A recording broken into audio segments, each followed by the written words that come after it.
Hello, I am Vivek Gaurav. In this channel, we will learn about ES and GATE and other competitive exams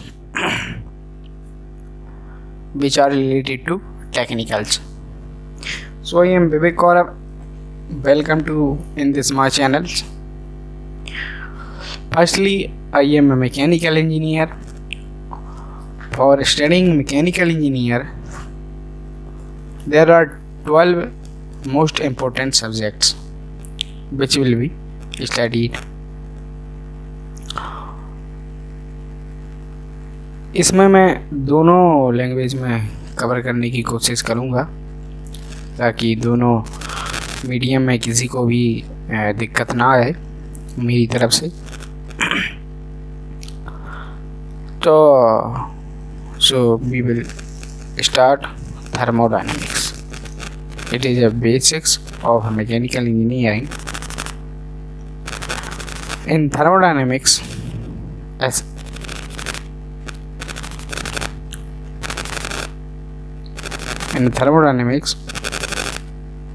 we will study about heat, motions, and etc. Work transformation etc. So in mechanical engineering for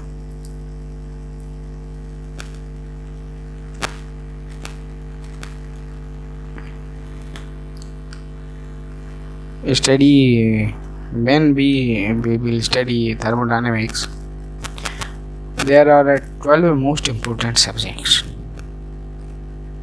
और also thermodynamics जब हम पढ़ेंगे तब हम जो है कुछ portion RAC हुआ, IC इंजन हुआ और पावर प्लांट हुआ, जो कि ये सब्जेक्ट्स जो हैं ये थर्मोडायनेमिक्स से रिलेटेड सब्जेक्ट हैं। अब power plant, RAC and IC engine these are related to thermodynamics। और दोस्तों थर्मोडायनेमिक्स एक ऐसा सब्जेक्ट है, बल्कि मैं तो कहूँगा मैकेनिकल्स के जो मोस्ट इम्पोर्टेंट जो 12 सब्जेक्ट्स हैं उनको जब तक हम फीलिंग्स के साथ समझेंगे नहीं, जब तक वो समझ में भी नहीं आते, क्योंकि पूरा का पूरा जो मैकेनिकल इंजीनियरिंग है वो फिजिकल भौतिक चीज़ों पे बेस्ड है, हार्डवेयर्स पे। और हार्डवेयर जब समझ में आता है जब हमको थ्योरेटिकल नॉलेज के साथ कुछ एक्सपीरियंस हो वर्क का, तब हमें जो है थर्मोडायनेमिक्स अच्छे से समझ में आता है। तो don't waste of time, we will start thermodynamics, the basics of thermodynamics. Thermodynamics को पढ़ने के लिए मैंने एक PPT तैयार की है, ये मैं आपको दिखाता हूँ।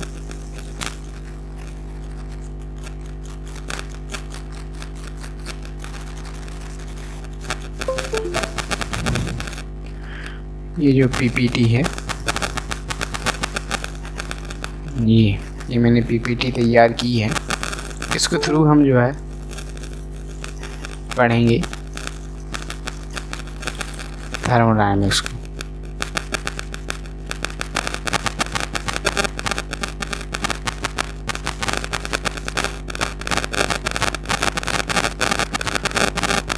जब हम थर्मोडायनेमिक्स को पढ़ते हैं तो मैंने ये पहले कहा कि ये क्या है, फीलिंग्स वाले सब्जेक्ट है। अब इसमें बात आती है कि फीलिंग्स कहाँ से आती है। ये देखो, ये शब्द जो लिखा हुआ है थर्मो, इसमें ये ऐसी दबाना पड़ेगा, इसमें जो है नहीं होगा। ये देखो, इसमें जो है ये जो है थर्मो, इसका अर्थ एनर्जी होता है। और डायनेमिक्स, इसका मतलब होता है मोशन। कई लोग थर्मो को हीट कह देते हैं, जो कि गलत है। गलत तो नहीं कह सकते, पर अगर पीएचडी लेवल पर देखा जाए तो गलत है। और हमें यहाँ पीएचडी नहीं करनी, हमें हीट निकालना है। ठीक है, तो अब हम थर्मोडायनेमिक्स स्टार्ट कर रहे हैं। थर्मोडायनेमिक्स क्या है? It is a science which deals with energy and energy interactions। अब ये क्या बात होगी? कुछ नहीं, सिंपल। अब इसके थर्मो के नीचे एक मोटे अक्षरों में लिखा है टू स्टडी ऑफ हीट, और छोटे अक्षरों में लिखा हुआ है इन ए क्लासिकल वे। अब देखते ही ये क्वेश्चन दिमाग में आ जाना चाहिए कि सर ने जो है ऐसा क्यों लिखा है। देखिए, इसमें कोई बड़ी तोप चीज़ नहीं है, बिल्कुल सिंपल है। थर्मो है, पढ़ाई जाएगी हीट। थर्मो में हीट पढ़ेंगे। और इन ए क्लासिकल वे, इसका क्या अर्थ है? देखो, जब भी हम, सबसे पहले ये डेफिनेशन पर मैं क्लिक कर देता हूँ ताकि जिसको डेफिनेशन लिखना हो वो डेफिनेशन जो है आसानी से लिख सके। ये thermodynamic is a branch of a science which deals with energy and energy interactions।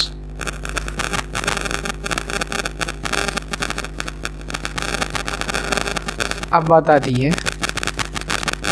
कि हम इसको, ये जो है स्क्रीनशॉट ले लेना आप इसका, और मैं नीचे ये पीपीटी भी डाल दूँगा, डाउनलोड कर लेना बढ़िया से। ठीक है, अब बात आती है कि थर्मो, हमने तो कई जगह पढ़ा है कि थर्मो को सब हीट बोल देता है। सर ये नया ही कुछ बता दिए कि थर्मो मतलब हीट होता है। वो देखो, वो क्वेश्चन ये है, इसमें गलती कुछ नहीं है, गलती सब जो है रटंत विद्या की है। किसी ने समझा है नहीं, बस रट लिया और जहाँ के जहाँ का चिपका दिया। समझा किसी ने नहीं। थोड़ा सा आदमी दिमाग लगा ले, चीज़ें बहुत आसान हो जाती हैं। अब इसमें लिखा हुआ है थर्मो। थर्मल चीज़ क्या होती है? थर्मो मीन्स हीट नहीं।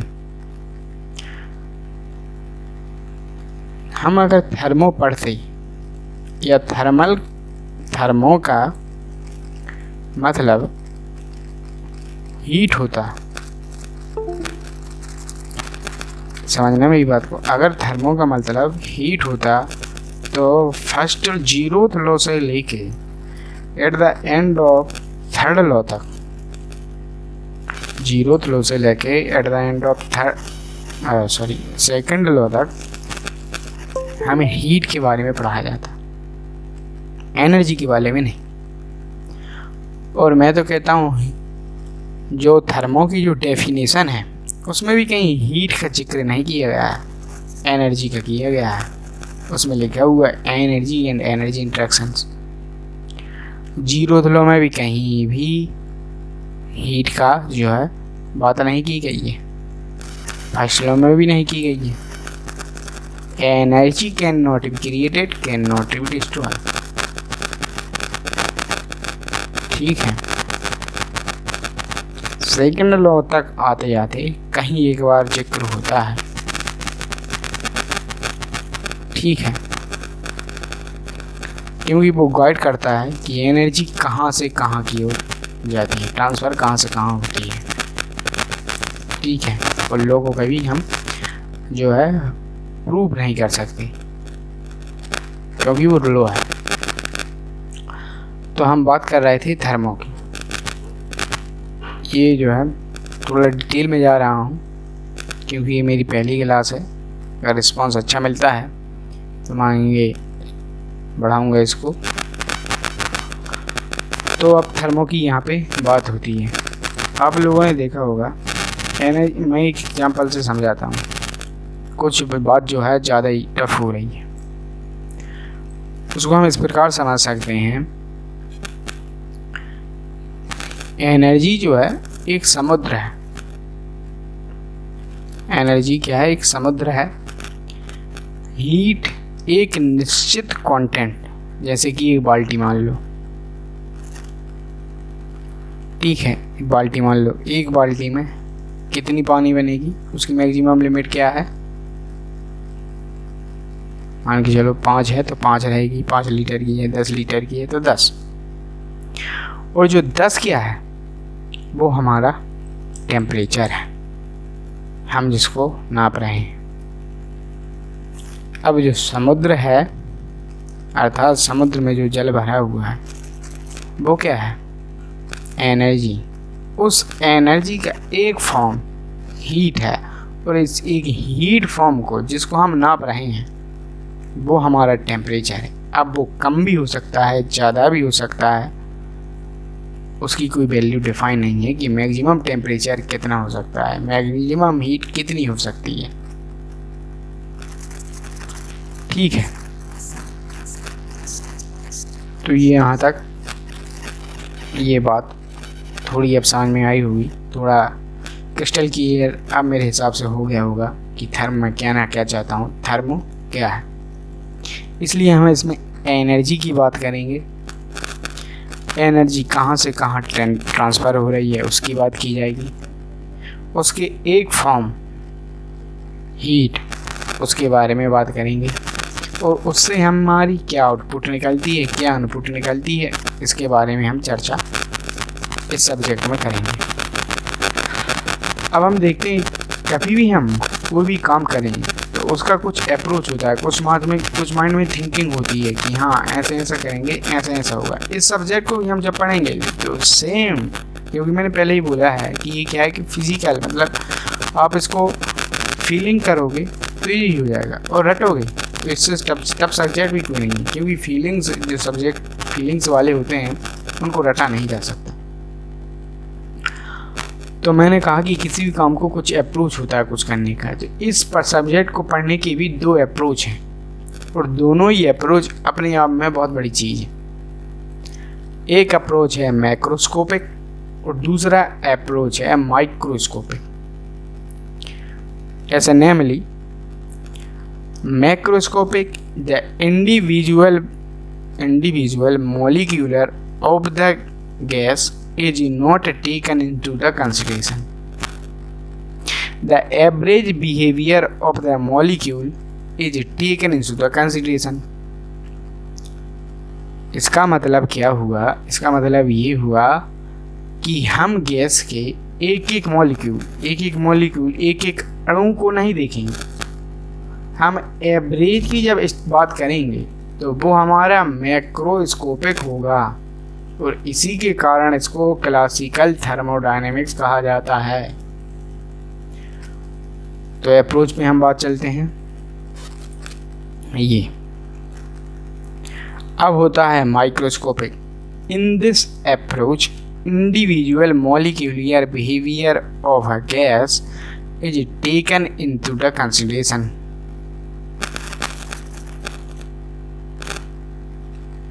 सिंपल, कोई तो चीज नहीं है।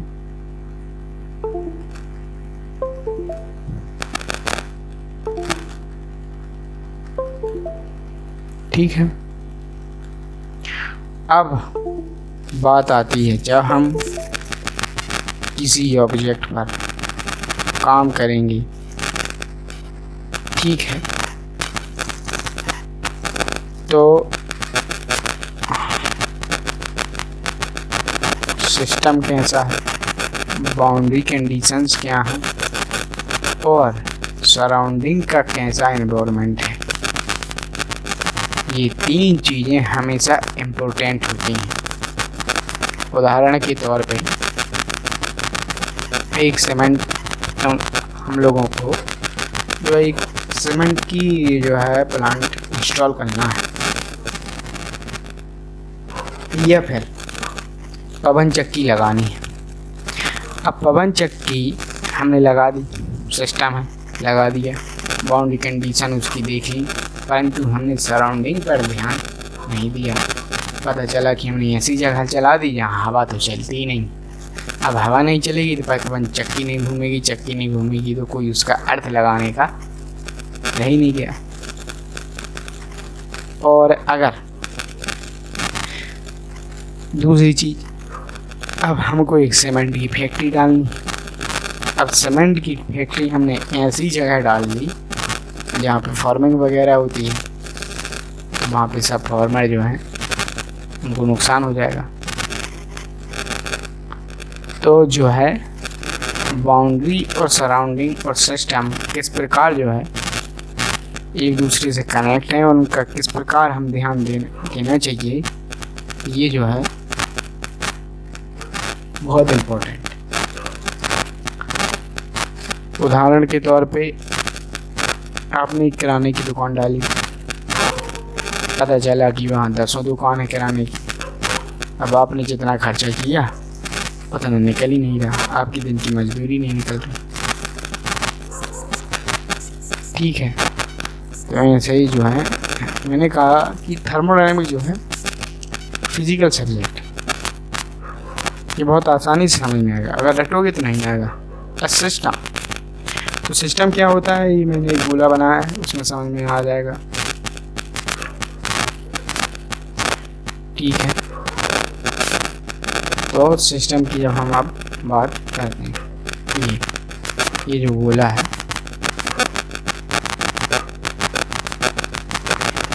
इसमें जो बीच में दिख रहा है वो हमारा क्या है, सिस्टम। ये पूरा जो है सिस्टम है, ये इसकी क्या है, बाउंड्री। और जो बाहर का जो कुछ जो सब दिख रहा है ये क्या है, सराउंडिंग है। अब इसकी डेफिनेशन क्या है, अगर फीलिंग आ गई होगी तो डेफिनेशन ऑटोमेटिक याद हो चुकी होगी, क्योंकि इसमें कोई तो चीज़ है ही नहीं। System which will be studied, जहाँ हम इसको पढ़ेंगे तो वो हो गया सिस्टम। बाउंड अब आ गया surrounding. Everything external to the system is called surrounding और आई boundary. It is a real or imaginary, movable or a fixed. A boundary has a zero thickness, zero mass, zero volume. ठीक है, a system, a thermodynamic system is defined as a fixed mass or a fixed region in a space upon which our study is a focus. Surrounding everything external to the system is called surrounding. Boundary, it is a real or imaginary or a fixed or a movable surface which is separated system from the surrounding. A boundary has a zero thickness, zero mass and no volume.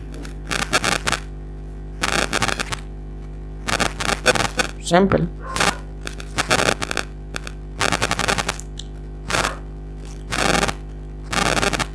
बात खत्म हो गई। अब बात है type of the system. System हमेशा 3 प्रकार के होते हैं, ओपन सिस्टम, क्लोज सिस्टम और आइसोलेटेड सिस्टम।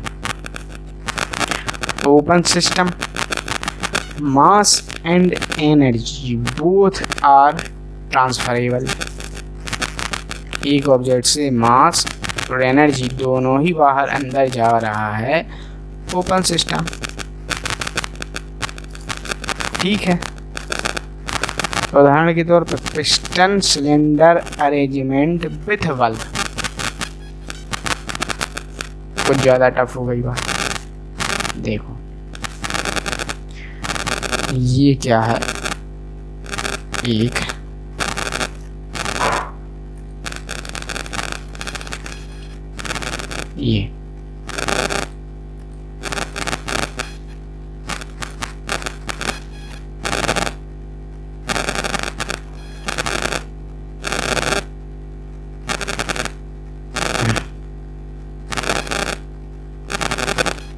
आ गया समझ।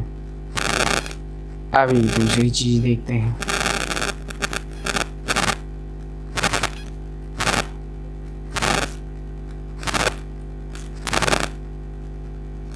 मेरे ससुरा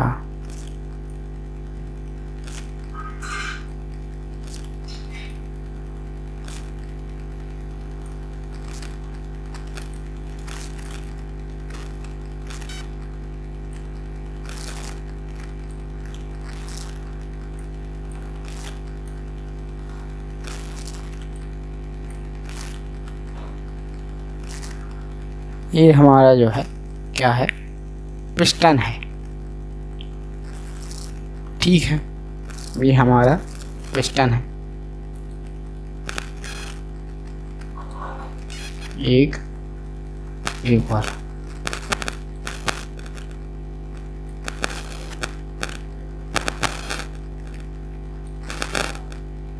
दो,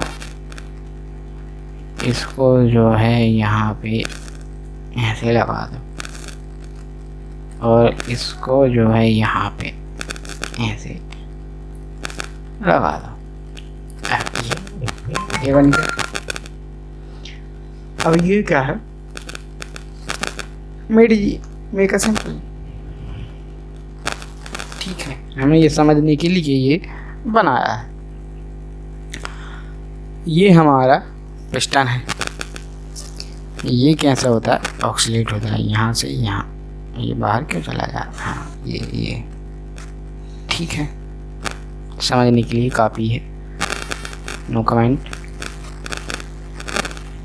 ये अब ये ऐसे ऐसे होगा। यहाँ से जो है इनके द्वारा intake air plus fuel. Fuel भी दो प्रकार का होता है, लीन मिक्सचर, रीच मिक्सचर। उसको हम इस इंजन में पढ़ेंगे। यहाँ से फ्यूल आएगा, ये बर्न होगा, यहाँ आग लगेगी, पिस्टन नीचे होगा, 2-3 बार ऐसे ऊपर नीचे हो जाएगा। यहाँ पे कनेक्टिंग रॉड जुड़ी हुई है, सब जो है सिस्टम चलने लगेगा। तो ओपन सिस्टम की हम बात कर रहे थे।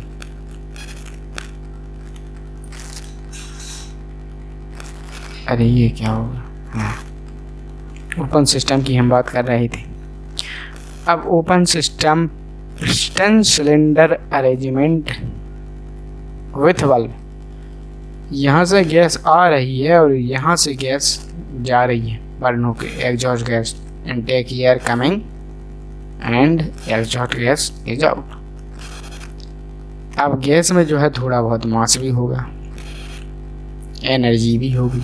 तो energy is coming and out, mass is coming and out, तो इज कॉल्ड ओपन सिस्टम। अब इन दोनों को जो है खत्म कर दिया जाए।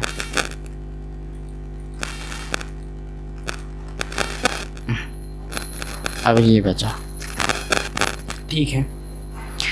अब piston close system, mass does not transfer but energy is transferable. Mass transfer नहीं होगा बट एनर्जी हो जाएगी। ठीक है, तो अब इसमें जो है ऑलरेडी गैस भरी हुई है, इसी को जलाओ बुझाओ सब करो उसको, तो ना तो गैस मास अंदर आ रहा है और न जा रहा है, बट एनर्जी जो है वो ट्रांसफ़र हो जाएगी। अब आता है isolated system, both are not transferable. अब ये क्या बात हो गई, ये बात कुछ इस प्रकार हो गई। इसको भी मिटाओ, इसको मिटाएं क्या, इसको हम क्या करते हैं, एक सिलिका की जो कि हमारे इसरो ने डेवलप की थी परत चढ़ा देते हैं। परत चढ़ गई।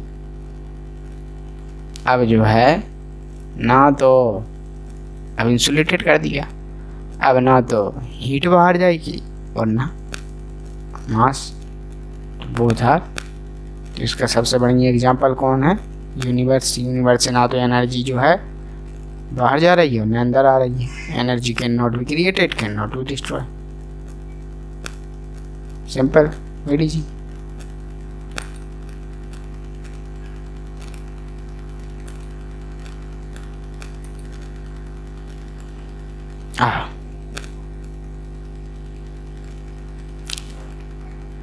बताती हैं प्रॉपर्टीज ऑफ द सिस्टम। ये लो, इसमें जो है सब लिख लेना अपने हिसाब से। Open system, close system, isolated system. In this type of a system energy as well as mass both are transferable. Example हो गया piston cylinder regiment with well. Close system, in this type of a system energy is a transfer but mass is not transferred. For example, piston cylinder arrangement without valve. Isolated system, no energy, no mass transfer. खेल खत्म। इसको आप क्या करना, सबसे बढ़िया इसका इलाज है याद करने के लिए, तो सबसे पहले नाम से ही सिद्ध हो रहा है, इसमें कोई तो चीज़ नहीं है। यहाँ लिखना है ऐसा ओपन सिस्टम, यहाँ ओपन सिस्टम लिख दिया इतने में। ऐसी एक तीन का इतनी बड़ी वो बनाना। तो इसमें यही तो दिक्कत है, ऐसी जो है एक कॉलम बना लेना, ये बन गया बढ़िया। अब जो है लाइन जो है अब हमको जो है सीधी खींचनी थी, कहाँ गया? सीधी लाइन खींचने के लिए कितना जुगाड़ करना पड़ रहा है।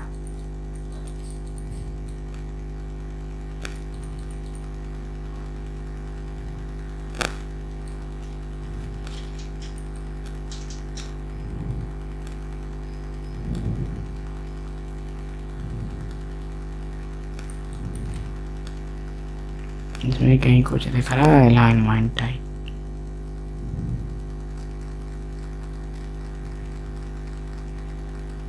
मैकेनिकल इंजीनियर है, उसकी भी जुगाड़ बना देगा।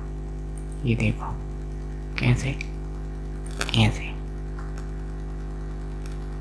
लाइन नहीं मिल रही, ये मिल गई लाइन। और कोई इसमें जो है केटिया जैसा सिस्टम होना था, एक बार जो है कर दिया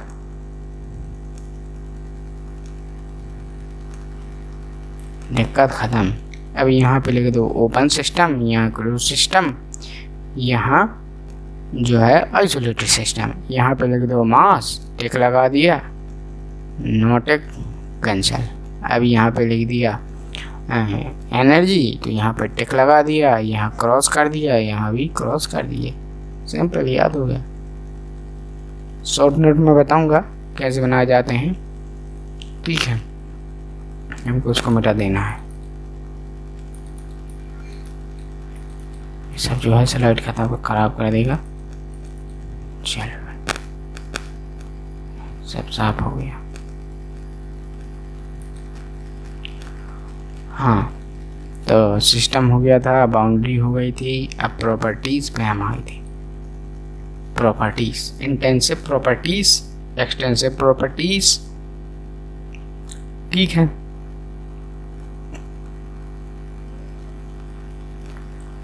अब यहाँ जो है बहुत ही कॉन्सेप्चुअल बात होने वाली है, और इसको जो है बहुत ही ध्यान से सुनना है।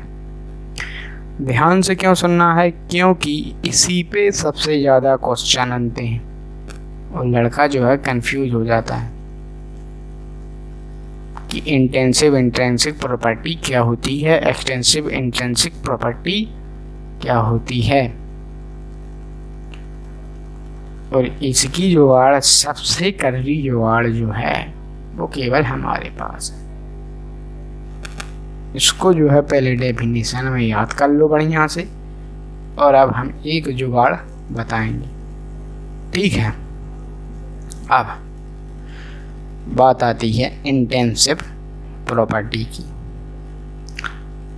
The properties which are independent of mass of the system under consideration is called intensive properties.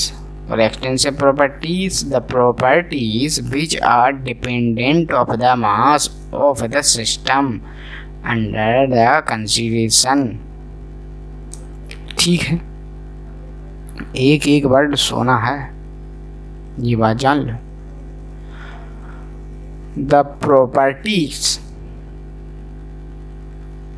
which are independent of mass of system under consideration। अब ये क्या बात हो गई, लेट मी एक्सप्लेन। अब प्रॉपर्टीज, कोई प्रॉपर्टीज है जो मास पर निर्भर नहीं करती किसी सिस्टम की, समझ रहे हैं? कब? जब हम उसको कंसीडर कर रहे हैं, ठीक है, जब ये बात आती है। अब जो है बात आती है कि इंटेंसिव प्रॉपर्टी कैसे होती है। अब देखो, बात इस प्रकार है कि पृथ्वी है, मान लो ये पृथ्वी है, यहाँ आ जाओ, पृथ्वी ये पृथ्वी है, ठीक है। अब इसका जो है काट दिया जाए, इसको जो है ऐसे बढ़िया से दो भाग में काट दिया जाए, कट गई, ठीक है। अब इसका, जब ये पृथ्वी थी, अब ये कट गई,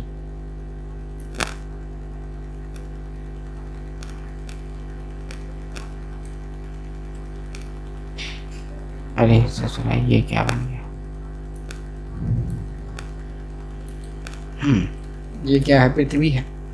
तो ये पृथ्वी है तो इसका प्रेशर इनिशियल क्या हो गया, T1। टेम्परेचर क्या है, T1। डेंसिटी क्या है, रो। अब इसके हमने दो टुकड़े कर दिए, प्रेशर चेंज होगा नहीं, टेम्परेचर चेंज होगा नहीं, डेंसिटी चेंज हो गई नहीं, इंडिपेंडेंट मास पर है, उसको हम काट पीट रहे हैं, कोई फर्क नहीं पड़ रहा।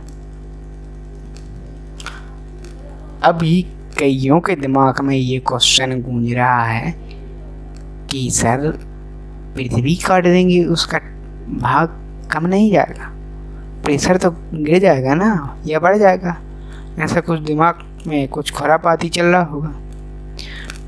तो उस खुरापाती को मिटाने के लिए हम बैठे, इनको जो है हमको डिलीट करना पड़ेगा ताकि इस पर जो है किसी का ध्यान ना जाए। अब बात आती है जो है एग्जाम्पल, सबसे बढ़िया चीज, एक लोहा लीजिए, ठीक है। लोहे पर जो है हमारा एनवायरनमेंट है, पर्यावरण है, एक निश्चित प्रकार का एक कांस्टेंट प्रेशर जिसकी वैल्यू 1 बार होती है लगा रहा है।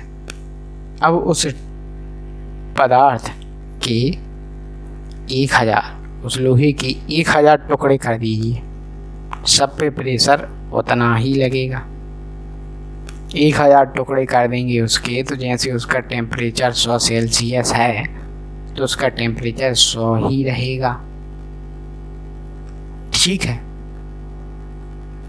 चलो ये कुछ ज़्यादा हो गई। और सिंपल एक जल ले लो, पानी, पानी सबने देखा होगा, सब पीते हैं। एक गिलास में पानी भरा रखा है, उस पानी का टेम्परेचर जो है 40 सेल्सियस है, बस ठीक है, कौन-कौना पानी हो गया थोड़ा। अब उस गिलास में जो 40 सेल्सियस का जो टेम्परेचर है उसको 3-4 मग्गों में भर दो, उसका टेम्परेचर कमेगा नहीं, उसकी डेंसिटी कमेगी नहीं, प्रेशर कमेगा नहीं। तो क्या है, independent of the mass, is called intensive properties है। जब हम किसी को कई टुकड़ों में विभक्त कर दें, कोई फर्क नहीं पड़ रहा, तो intensive property, independent of mass. Extensive properties dependent on मास, किसी भी प्रकार की एनर्जी, पानी की इंटरनल एनर्जी वो जो बांटोगे तो इंटरनल एनर्जी जरूर कम जाएगी। दीवार पे अगर जो इंसान थूकता है तो एंट्रोपी जनरेट कर रहा है।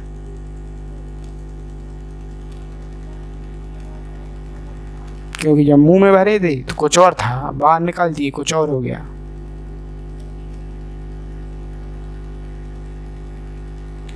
तो एनर्जी जहां भी ई लिखा हो, एनर्जी लिखा, ई एनर्जी लिखा हुआ है और ई और चिपका हुआ है, तो ई से जो वर्ड शुरू हो रहा है वो इंटेंसिव ही होगा।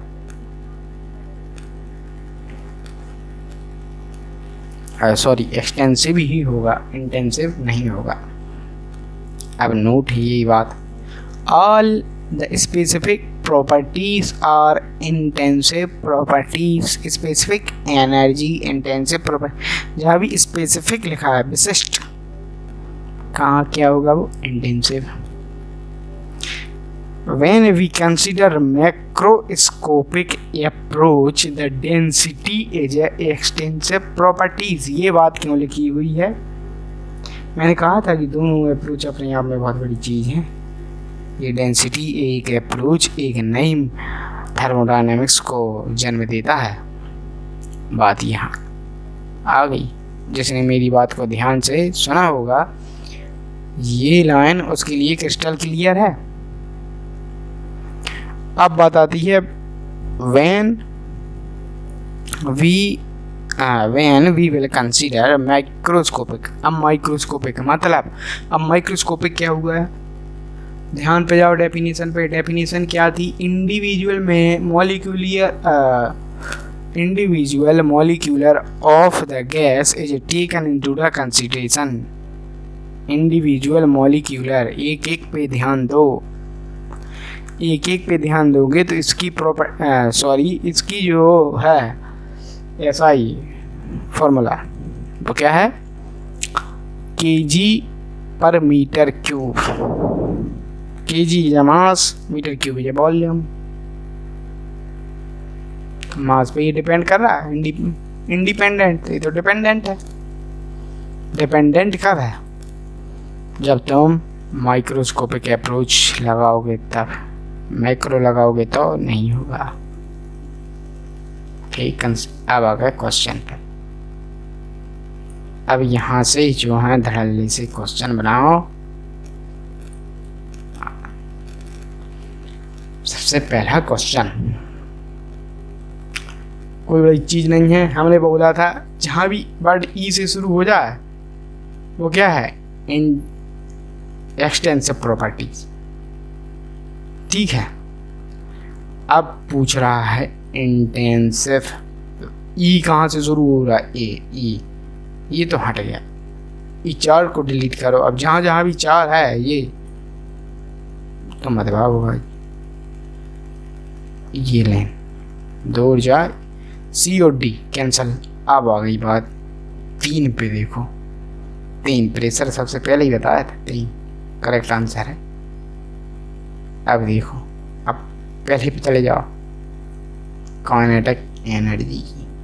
काइनेटिक हटाओ, एनर्जी पे ध्यान दो। एनर्जी ई खत्म है, ये भी खत्म है क्या? अब आओ 2 पे। All the specific properties are intensive properties. 2 और 3 be the correct answer.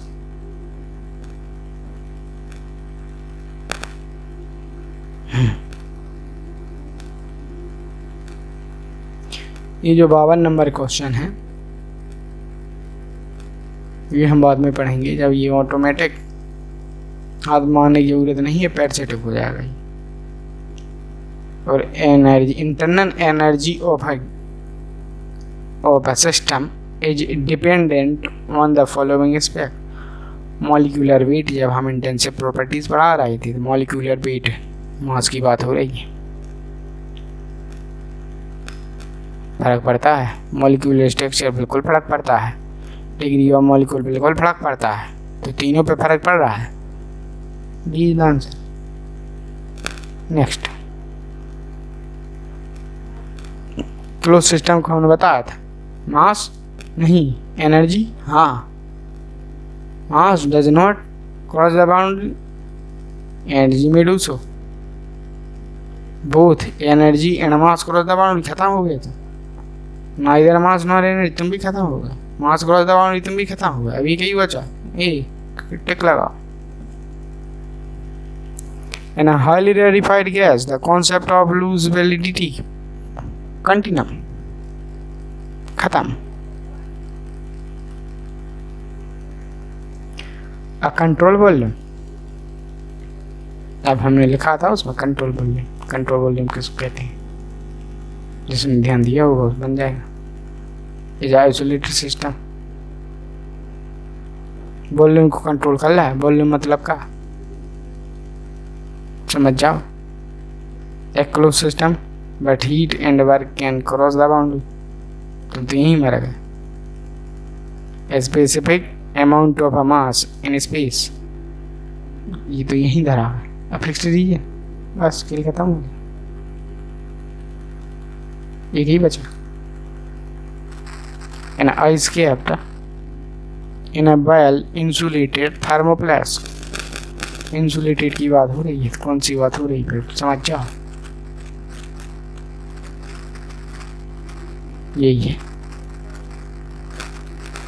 Consider the following, फिर आ गया इंटेंसिव, आता है आता रहेगा, कहाँ थी ये क्वेश्चन, 2005 में आया है, 2009 या 11 में रिपीट हुआ है, आता है आता रहेगा, ये डायलॉग जो है फेमस है हमारा।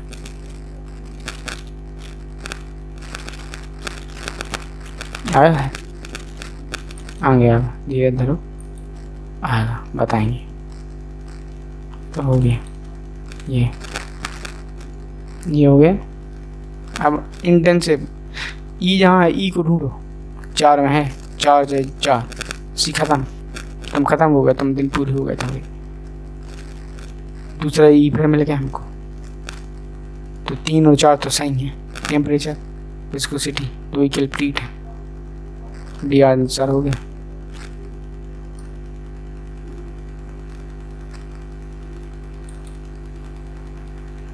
ये क्वेश्चन तो रह गया था, कहा था 2010 में आया, टप गया, सेम क्वेश्चन 5 साल बाद, सेम बिल्कुल, कुछ अंतर नहीं, और जहाँ कहाँ कर दिए, ये देख लो।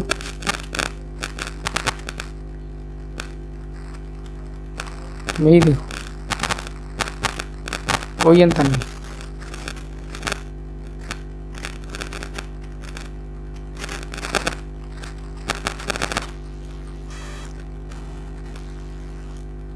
कुछ ज़्यादा ही